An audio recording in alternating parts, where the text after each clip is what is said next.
جی السلام علیکم. جہاں سے بھائی میرا سوال ہے کہ کیا 1 سال کا جانور یا خیرہ جانور کی قربانی کی جا سکتی ہے یا صرف دوندے جانور کی قربانی کرنا جائز ہے؟ بہت شکریہ. السلام علیکم. وعلیکم السلام ورحمۃ اللہ. صحیح مسلم کے اندر حضرت جابر رضی اللہ تعالیٰ عنہ سے روایت ہے کہ رسول اللہ صلی اللہ علیہ وسلم نے فرمایا صرف مسنا جانور کی قربانی کرو.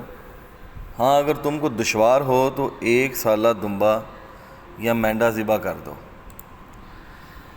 اب مسنا کیا ہے؟ مسنا وہ جانور ہے جس کے دودھ کے دان ٹوٹ چکے ہوں. اگر ہم اونٹ کی بات کریں تو اونٹ جو ہے وہ مسنا تب ہوتا ہے جب وہ 5 برس پورے کر کے چھٹے میں داخل ہو گیا ہو.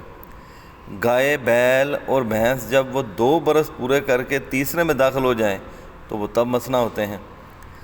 اور بکری اور بھیڑ میں جب 1 برس پورا کر کے دوسرے میں داخل ہو جائیں جزع اس دمبا یا بھیڑ کو کہتے ہیں.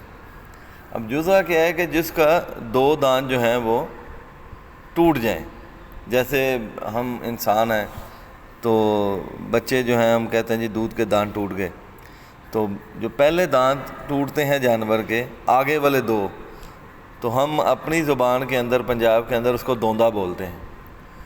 تو نبی کریم صلی اللہ علیہ وسلم کی اس حدیث کو سامنے رکھتے ہوئے اگر دوندا جانور مارکیٹ کے اندر موجود ہے تو اس وقت اگر کوئی شخص مسنا کی بجائے جزع کو، یعنی جس کی عمر جو ہے، جس کو پنجاب کے اپنی زبان کے اندر کھیرا بولتے ہیں، تو وہ اس کے اندر ہے، اس عمر کے اندر ہے، تو یہ قطعی طور پر نبی کریم صلی اللہ علیہ وسلم کے حکم کے خلاف ہے.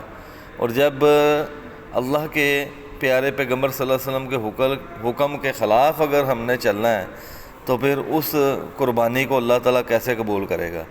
اس لیے قطعی طور کے اوپر دوندا جانور جو ہے اس کو ڈھونڈنا چاہیے اور اس کی قربانی کرنی چاہیے. اللہ تعالیٰ ہمیں دین کی صحیح سمجھ عطا فرمائے اور اس کے بعد اس پر عمل کرنے کی توفیق عطا فرمائے.